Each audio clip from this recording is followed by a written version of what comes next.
Today is March 11th. We have an exciting free GRE prep hour for you. So excited to have you joining us here today. So every couple of weeks, we here at Manhattan Prep offer free guidance to anyone studying for the GRE. We're covering a range of topics. So tonight, I'm really excited because we're talking about how to do less math, which I'm sure is a topic near and dear to all of your hearts. There's already way too much math on this test, so we want to figure out how we can do as little math as possible. So, just a quick plug, the problems that we're going to be doing here are either from or modeled from problems from the 5-pound book of GRE Practice Problems. So if you're looking for guidance on the GRE, this is where you should turn. So here's what we're getting into tonight. We're going to talk about how to do less of the difficult stuff, how to avoid doing unnecessary calculations on the math portion of the GRE. We'll talk about when you should use your calculator because, hey, it's a tool. It's there for a reason. You want to use the tools that are available, but you don't want to be relying on your calculator too much. Especially on QC. So who can tell me what does QC stand for on the GRE?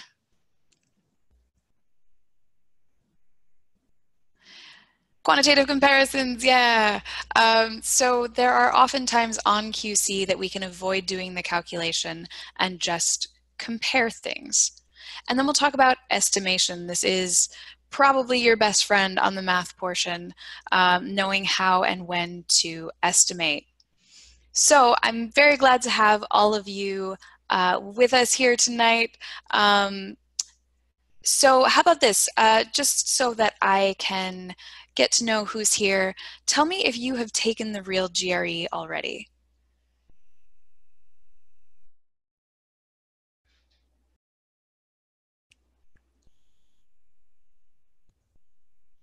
All right, so it looks like a couple of you have taken it, but most of you who are in here have not taken the real thing. So don't worry, these sessions are designed for everyone, no matter where you are in your process. And how many of you, here's a question, how many of you find that the quant portion of the GRE is time consuming and you struggle with running out of time?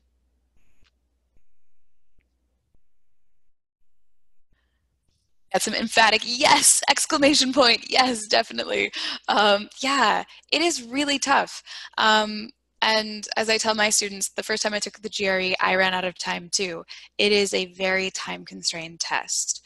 So if we can figure out how to do really the bare minimum and not do more than is necessary, that will save us really a lot of time and difficulty on the GRE. So that's what we're going to be focusing on tonight, is where to save our energy and not have to do the tough stuff. So I'm going to throw you right into the deep end with a tough problem. It's going to be a data interpretation problem. So these are the problems on the GRE that ask us to look at charts and graphs and answer questions about them. So because there's a lot to process with these, I'll give you a little bit more time than I normally might. Be nice to you tonight. So I'll give you 2.5 minutes to work on this problem. When you're finished, send me a private message. So in the chat box, make sure it's just to me and not to all panelists and attendees. You can send me a private message and then we'll discuss in 2.5 minutes.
All right, that was about 2.5 minutes.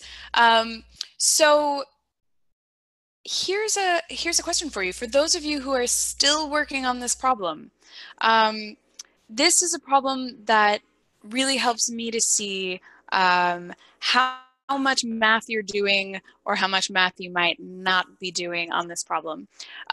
So before we actually talk about this problem specifically, I want to talk about how we should be approaching any quant problem on the GRE, and specifically how to do any quant problem while avoiding doing too much calculation, too much computation.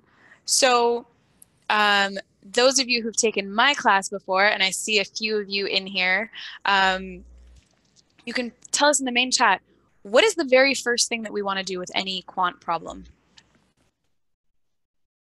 Or I'll even specify any multiple choice problem.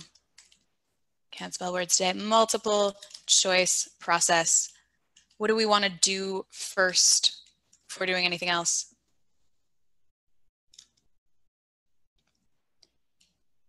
We want to make sure we read the whole problem. Don't start writing things down. Don't start taking notes. Read the whole thing before you start. Think about what it's asking for, because that really defines your process. What the question is asking for will change the strategies that are available to you. And here is the number one thing that will help you figure out if you can avoid doing the calculation. Look at the answers and use common sense. If you do that before diving in, I bet you can avoid a lot of calculation. So let's go back to that previous problem. On here, let's think about what it is that this question is asking us for. If one employee is selected at random from either company A or company B, meaning let's treat both companies together as one big whole group. Approximately what is the probability that he or she will be an employee of company B who took between 10 and 14 days vacation? So, okay, we find, all right, company B, this is what we're looking for here, 10 and 14 days, well, that's 5%, right? Well, if we start doing a bunch of math here, we might be doing way more than we need to. Before we jump in and do that, I want to take a look at these answer choices. What do you guys notice about these answer choices? And by the way, this was modeled on the exact same style, exact same answer choices as a real question from the GRE official guide. A few tweaks and changes, of course, but you will see this exact same thing going on. We've got, oh, hey, notice this pairing, 0.5 and 0.05. They're trying to get us to mess up the decimals there. We've got 0.2 and 0.02, again, trying to get us to mess up the decimals there. The 0.1, it's an outlier, so probably not that. But as so many people are telling us, yeah, 5% is what they gave us here. GRE quant is never going to be a word search, like found it here, that's it. You're going to have to do more work than that. So if you just found a number in the chart and you pick that number from the answer choices, there's no way that's the answer. That's got to be too easy, right? So 5%, that's not the answer because, well, that's just 5% of these employees, not of the entire group. And so whatever 5% of 800 is, when we take it both groups together, it's got to be less than 5%. That means it has to be E. I'm not going to touch my calculator to confirm that. The answer has to be less than 5% because our pool of people is larger. So 5% of a smaller thing, when put into a bigger pool, got to be a smaller percentage. So if you actually grab the calculator and you were doing 5% of 800, whatever that number is, calculating that as a percent of 1800, you were doing more work than you needed to do. a lot of times the answers are a giveaway. Think about what it has to be bigger than or smaller than. We can just reason our way all the way to the right answer. And that's such a good feeling, isn't it? So we're going to be looking at times on questions where the answer choices give us clues where we can think just logically and at least eliminate 2 or 3 answers. Maybe this won't always get us all the way to the right answer, but it kind of does more often than you'd think. All right, should we try another one? Let's move on to this one. Give this one a try. How about this? Here's my challenge to you. See if you can do this without touching your calculator and maybe even without touching pen to paper. And again, send me a private chat with your answer when you get one.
All right, let's talk about this one.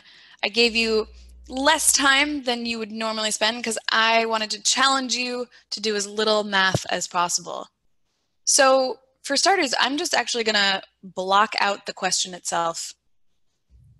Let's say I didn't let you look at the question first, and I just told you to look at the answer options and tell me what's going on. What's the story of these answer choices? And by what's the story, I mean, the one thing that we always want to think is, how is the test writer trying to mess with us?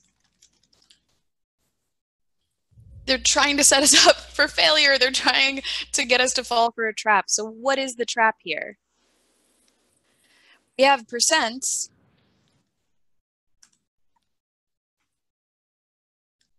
and also decimals going on.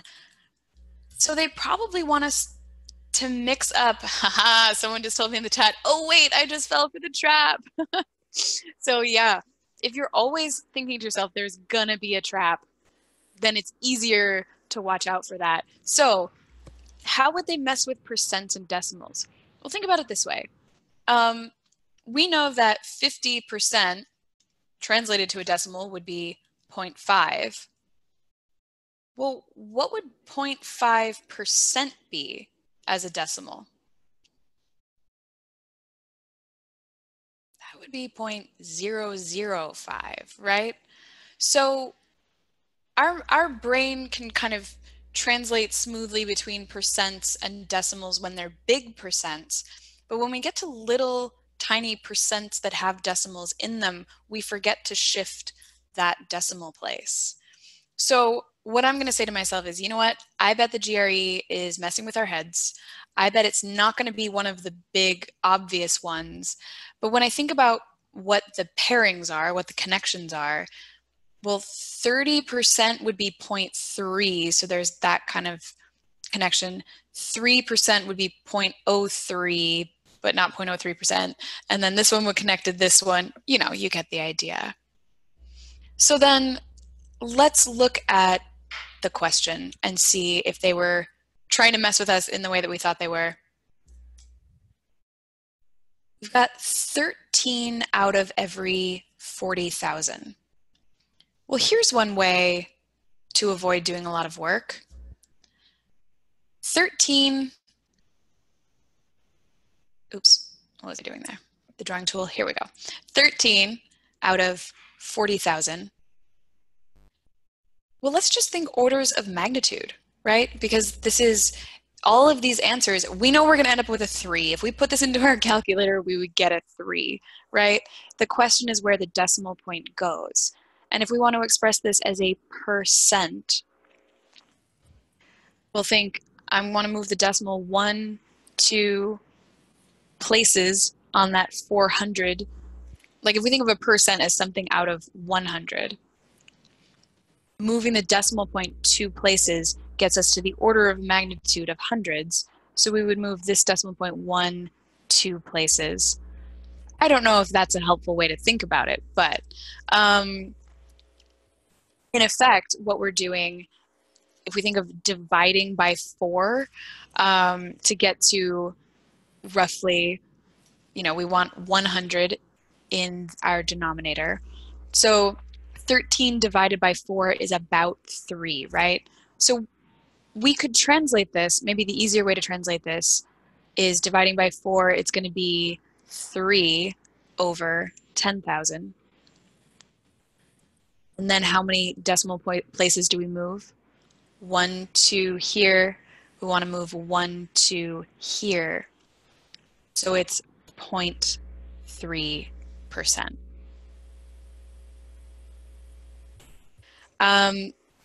So when we're looking at a problem like this, someone asked me here, if we're looking at if we have the calculator and it's right there on the screen, shouldn't we just use the calculator? My thought is, sure, absolutely use the calculator.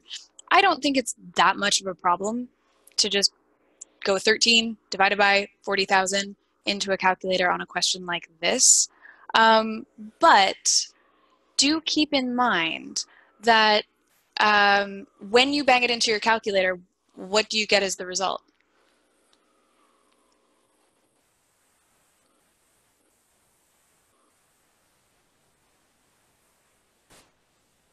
For those of you who plugged it into your calculator, you get the decimal version. And we want to change that decimal version into a percent. Be careful that you don't just pick the number of decimals that are on your calculator when the answer choices also include the percent, because that might mean that you would fall for the trap. You would have to multiply by 100. Does that make sense? So I think that I wouldn't tell you don't use the calculator here, but what I want you to do is train your eye to look at the answer options and to see what story they're telling you. Let me give you another example here. And in fact, I'm going to switch around the order here for a second. Let's look at this one next. I'm going to share the screen in just a moment. What I want you to do on this one, similar idea, try not to rely on your calculator. Try to do as much of the work as you can before using the calculator.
Someone just pointed something out. I was changing around something in this problem, and I was like, I'll switch it to liters because that makes more sense for saline. And then I forgot to change the other one from grams to liters. So they should both be liters. You're right. That did not make any sense. So my apologies on that. This is what happens when I try to type things quickly. So this should be 4 liters. That's really funny. Sorry about that. But a lot of you guys are ringing in with absolutely correct answers without even doing the math on this one and ignoring my weird typo there. So how do we get to an answer on a question like this without doing the math? So this problem, this is a question type that's relatively common on the GRE. It's what we call a weighted average or a mixture question. So one way we can think about it is, well, if we have this jar that's solution X and it's 15% saline, so kind of light on the saline, and then solution Y is denser with saline, when we mix a little bit together, a little bit of each together, well, that resulting mixture, it can't be less dense than the 15% stuff, and it can't be more dense than the 30% stuff, right? It'll be somewhere in the middle. And where in the middle, you know, how much saline it has, the proportion of saline that it has, will be dictated by how much of the X we put into the mixture and how much of the Y we put into the mixture. But before we even do anything with that, what answer would be impossible if we're mixing some 15% stuff with some 30% stuff? That resulting mixture, there's no way it could be 45 because that would be more saturated with saline than either of the ones we had to begin with. And it also isn't going to be just 15% because that would be if we mix none of the Y in. So it's got to be somewhere in between. So the way that we can think about these mixture or weighted average problems is think of a sliding scale where 15% is the low end of the range, 30% is the high end of the range. And we'd end up somewhere down here if we'd had way more of the 15% stuff, way closer to here if there was more of the 30% stuff. And then we'd land exactly in the middle if we had equal amounts of both, right? So what would the exact halfway point between 15 and 30 be? It would be C, it would be 22.5. But we don't have exactly half and half, right? What do we have more of?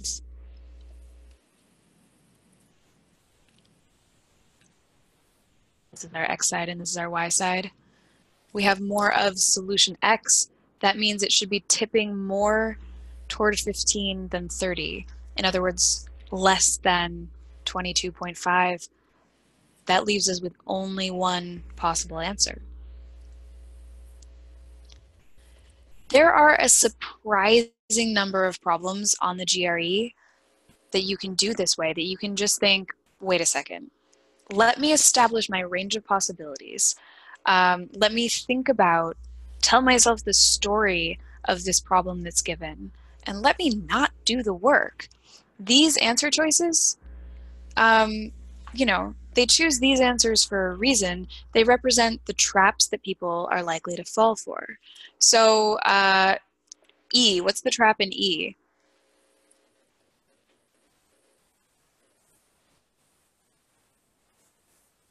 Yeah, just adding those two numbers together. So if we think about common traps to watch out for, E is what I call a one-move answer.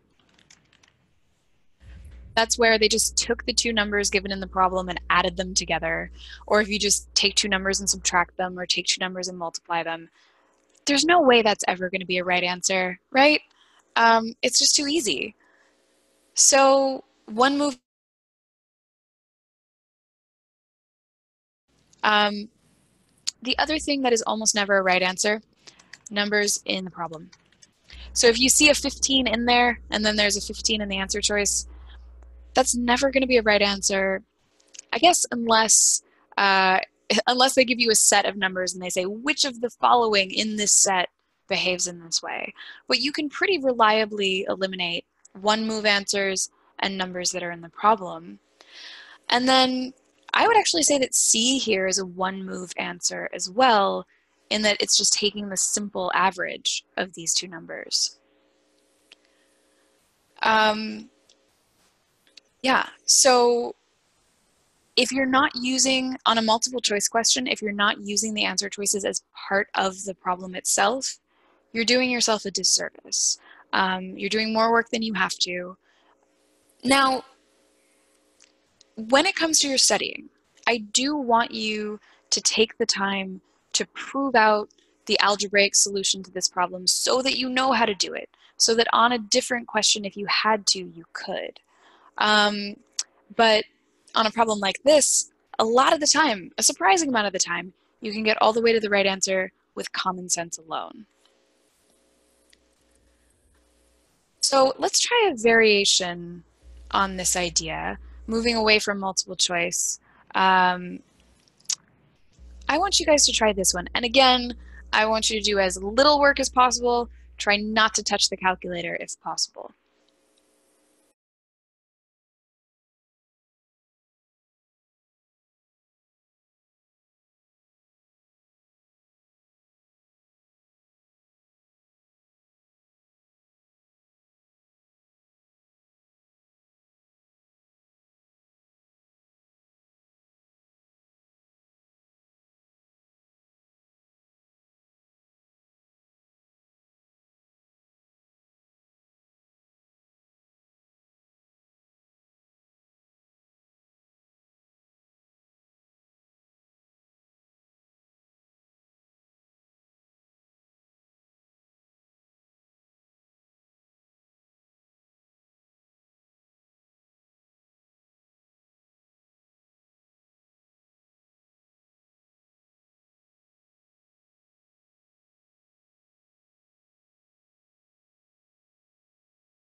Okay, I often tell my students in my classes that they have to look out for mistakes I make because, hey, we're all human. We all make mistakes. And I'll sometimes make mistakes on the board on purpose just to see if they're paying attention.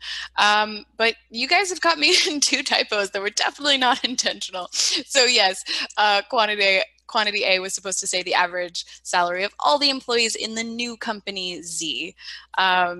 So you guys were exactly right on thinking about this idea. If we're looking at combining two groups, we could calculate the weighted average of these two things. But thinking about it this way, we have company X and it has 840 employees with an average of 55. And then company Y has 720 with an average of 65. If you grab your calculator and start to calculate while you're still reading this problem, you might miss this thing. This is what we call a cheat off of B problem. And this is a common style that you'll see on the GRE. If you have like work to do, so if you have a word problem or variable in quantity A and just a number in quantity B, that number is probably significant. So you want to use that number. Instead of doing the math first and then checking it against that number, start by asking yourself, well, what would that number mean? 60,000 as it relates to these two numbers given, well, that would be the simple average.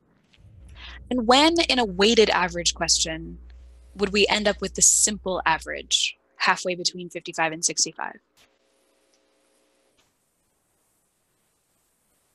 What kind of scenario would that happen?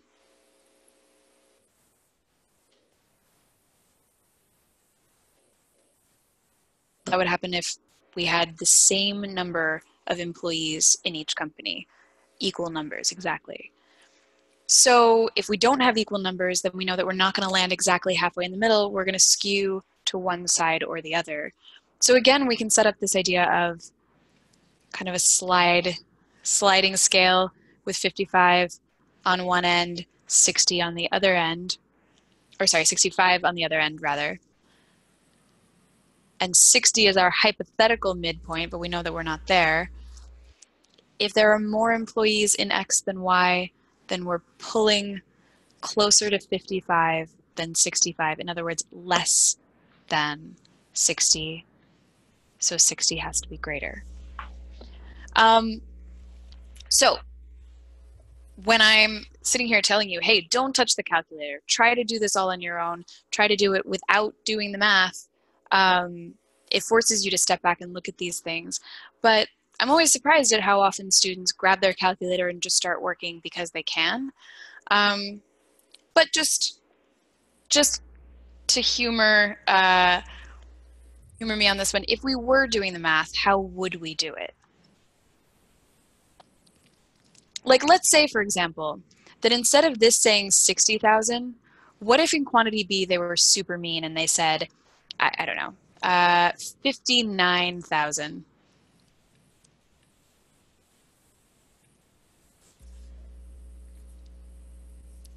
In that case, I can't tell where 59 is relative to between 55 and 65.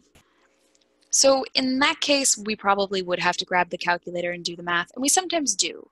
I've seen plenty of weighted average questions on the real test that asked us to calculate. So you want to calculate on things like this only when you need to. If we needed to calculate, how would we do that?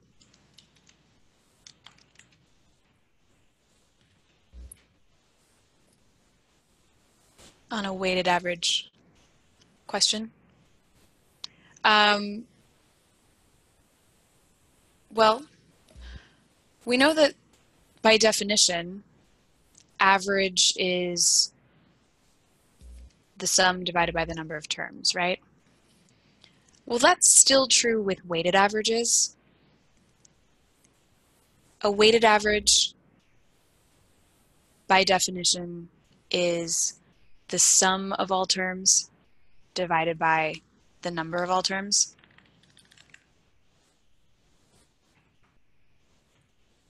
So how would we find the sum of all of our terms? In other words, the sum of all of our salaries here?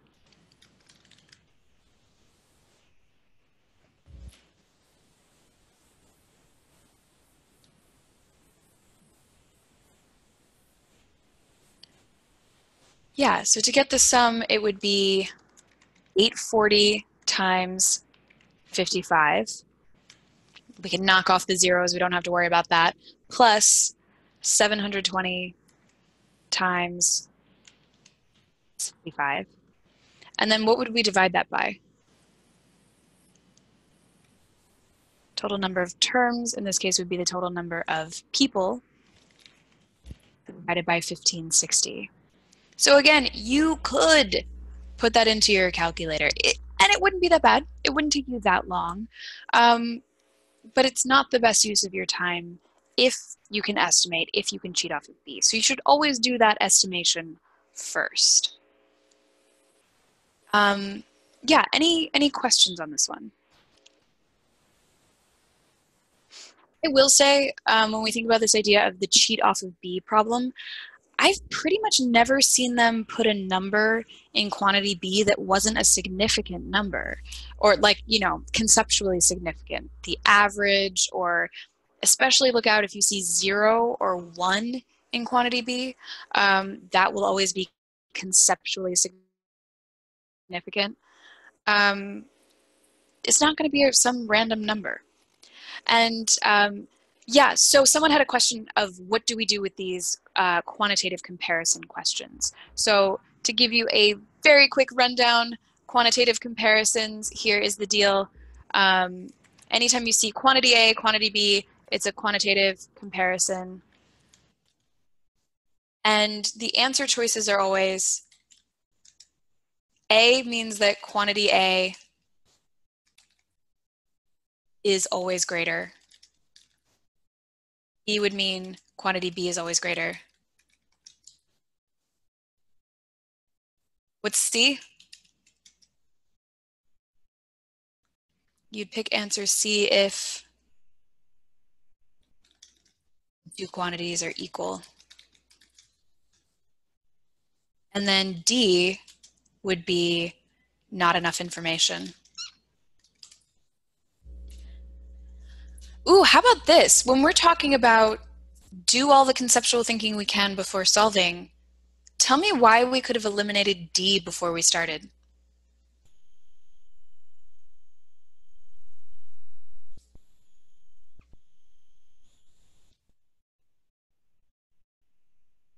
Yeah, there are no variables. If there are no unknowns, aka variables, in the problem, the answer can't be B, or can't be D rather. So even if you get stuck on one you're not sure how to solve, if it's all numbers, the answer is definitely not D. So that's good to know. And it's always the case that the cheat off of B thing, as we call it, it's quantity B they'll put a number in, quantity A will be where they give you work to do because they expect you to do that first and then compare. So the way to cheat that, start with quantity B instead. Think about what that number means. Let's try another QC question. And again, the goal is to do as little math as possible. Go for it.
All right, so a problem like this wouldn't be a very hard problem. It's pretty straightforward, but I'm often surprised by how often students get questions like this wrong, and it's probably because they're falling for a trap. But even more often, I see students take a really long time on questions like this, when this is something that could be done in so little time. So let's start with this. What answers are impossible?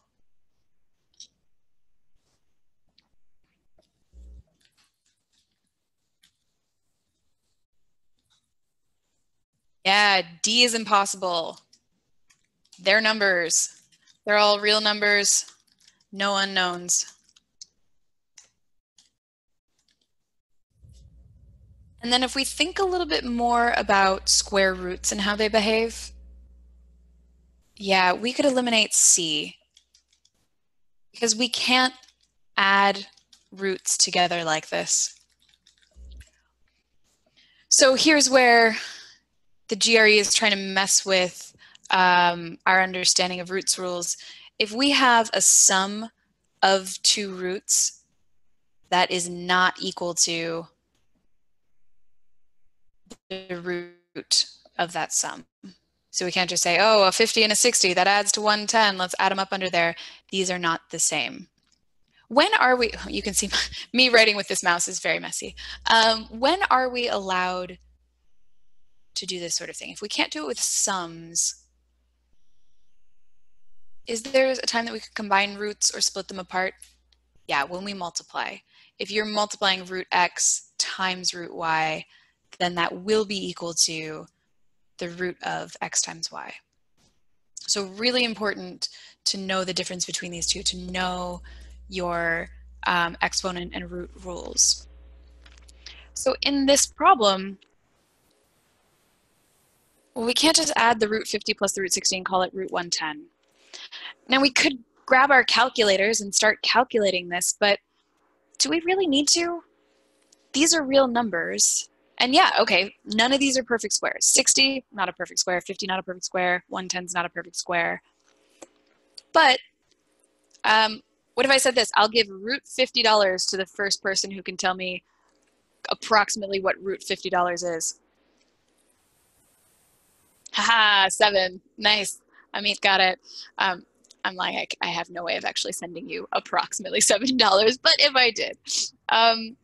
Root 50 is really, really close to root 49. And that's going to be really, really close to 7. So we've got roughly 7 plus what's the closest approximation to root 60? Yeah, root 60, let's say it's, close enough to the root of 64. It's going to be a little bit less than that. So something slightly more than 7 plus something slightly less than 8. It's close enough, 7-ish, 8-ish. So we add that up and we get 15-ish in quantity A. Well, what about quantity B? What is that closest to? Yeah, it's closest to 10. 100 is 10 squared. 11 squared would be what? 121. So I don't know, maybe this is like 10.1, 10.2, something, who cares, right? It's close enough to that, but it's definitely less than 11. So quantity A must be greater. The on-screen calculator that you get with the GRE, it's very, very basic and can be kind of annoying to use. You don't want to use the on-screen calculator to be doing these kinds of square roots for you when you could easily just estimate. And the key here, when we think about what's the purpose of the GRE, why are they giving us these problems, what are they trying to test us on? The biggest thing that they're trying to test is, are you a good thinker? They're not trying to test, are you really good at calculating things? Because that's like, are you a good robot, right? That's not what they care about. They care about how you think. And so the biggest thing they care about in how you think is, do you avoid falling for traps? Are you savvy enough to understand the question that's really being asked and not to fall for the wrong question? And kind of stepping back and avoiding the calculator can really help with that.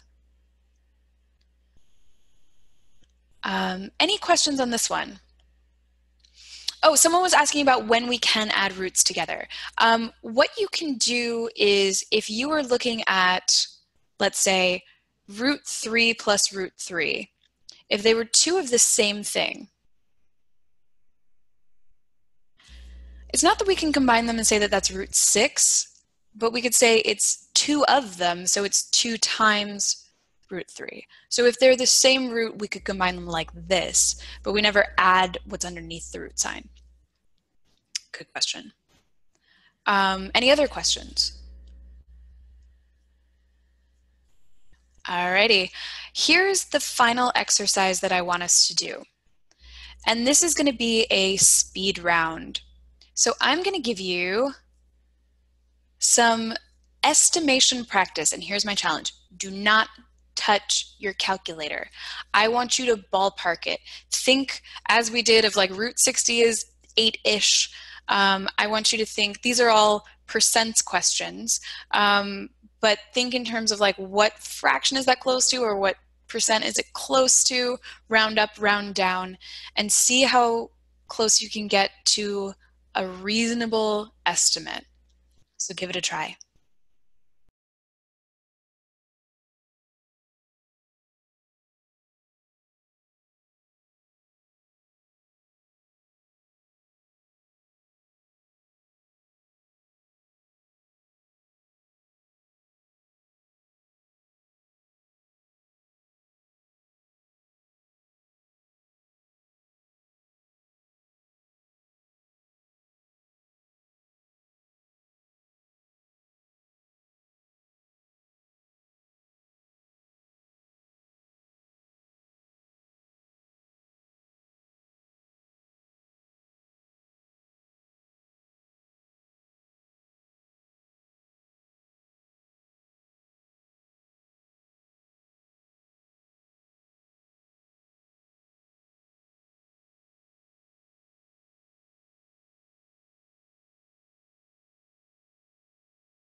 One more minute.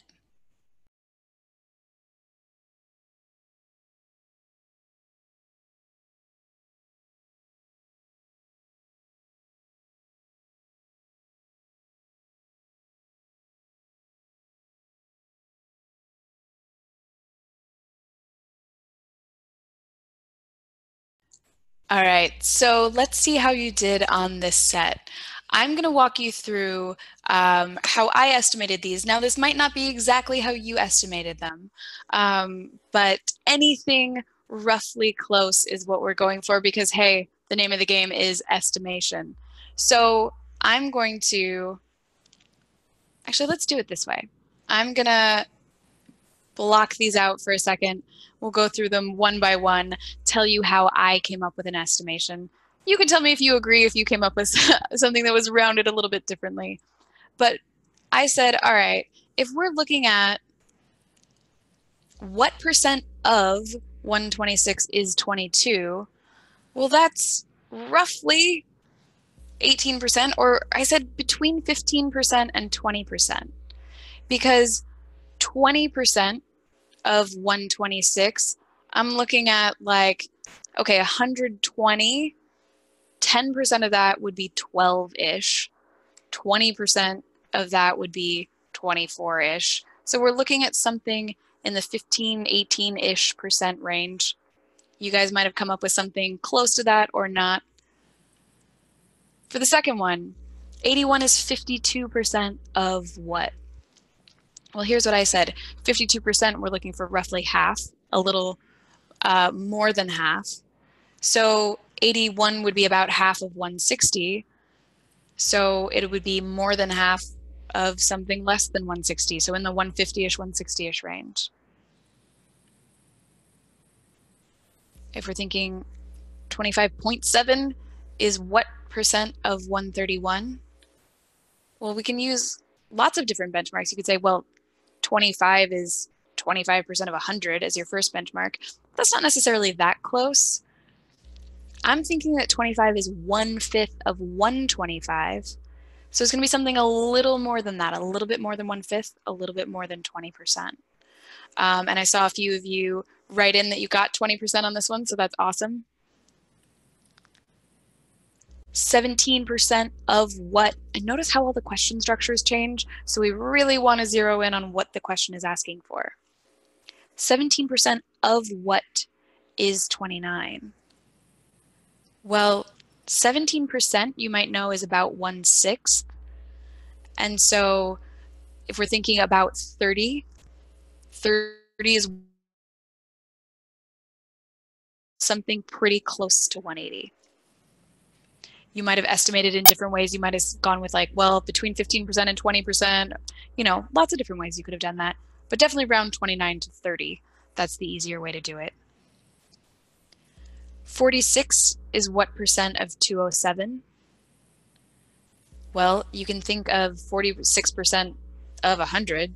So 46 would then be half that percentage of 200. So about 23% on that one. 79 is 9% of what? Well, the easiest thing to turn 9% into is a little less than 10%, right? So think about roughly 80 as roughly 10%. We're looking at something close to 800. 62% of what is 89.9? Well, 89.9, that's silly to deal with. Call that 90, right? So a couple different ways to think about this one. You could think of 60% as 3/5, and 3/5 of 150 would be 90. You could think of 66.6, in other words, 2/3. And so 90 would be 2/3 of 135. So somewhere in that ballpark. Didn't have to be that exactly. And then what percent of 137.4 is 28? I said, well, it's going to be close to 20% because if we think of 140 and then do 10% of 140 is 14, 28 is double that. So it's a good idea And you might come back with, hey, we do have a calculator. We don't need to do this stuff. And I would be like, you know what? You're right. You're absolutely right. But if you practice the art of flexing your mental muscles with estimation, then you don't need to rely on your calculator as much. And you'll have a gut feeling for when you're off. What if you type something into your calculator wrong and you don't notice, and then you're 1 decimal place off? If you've estimated first, then you're a lot less likely to make that kind of mistake. So this is a muscle that is well worth building and will help you avoid doing calculation that you don't need to. So to recap, when we want to avoid doing too much calculation, key things to remember there are read the whole problem first, look at the answer choices, estimate, and for QC, compare before calculating. Especially if quantity B is just a number.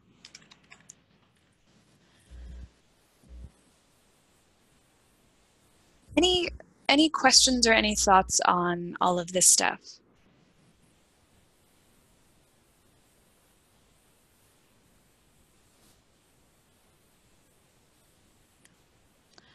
All right, well, then my final thing to tell you is that if you want more GRE practice, you can attend any of our Manhattan Prep classes for free. You can come to the first session, any of our in-person classes, or any of our online classes. So it's not just an intro. We really want you to try the class out. So you sit in on our real session 1. I think the classes are a lot of fun. I hope you would too. But we also have this really cool offering called GRE Interact. It's online, it's adaptive, meaning if you get a question right, it takes you down one pathway. If you get a question wrong, it gives you more of that thing to practice, and it records how you do. And you can do a full week of that for free to try it out and see how you like it. You can also take a free practice test from Manhattan Prep. And there are tons of free resources if you go to our website. We've got a blog with lots of helpful articles, and we have these free prep hours every 2 weeks. We really want to give you all the tools we possibly can to help you succeed, because this test is hard. It really is hard, but there are strategies that will make it not as hard, and that's what we want to give to you. So are there any other questions on any of the stuff that we talked about?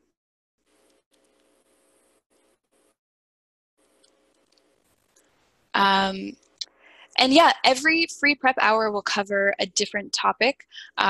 We switch between quant and verbal and general strategies. So everyone is different. And I'll also, I'll give you the link to where you can find all of the free prep hours on our website. Let me find that for you. So this is the YouTube channel for all of our GRE videos. Here is that link in the chat window right now. So you can find all of the prep hours we've done. You can find all of our vocab word of the days and things like that. The last prep hour that we did was on timing strategies. So if you want to think about how to time yourself on the exam and then how to practice your timing as you're studying, check that one out. And yeah, I hope to see you back here sometime soon for the next one. And good luck on your exam. Take care, everyone.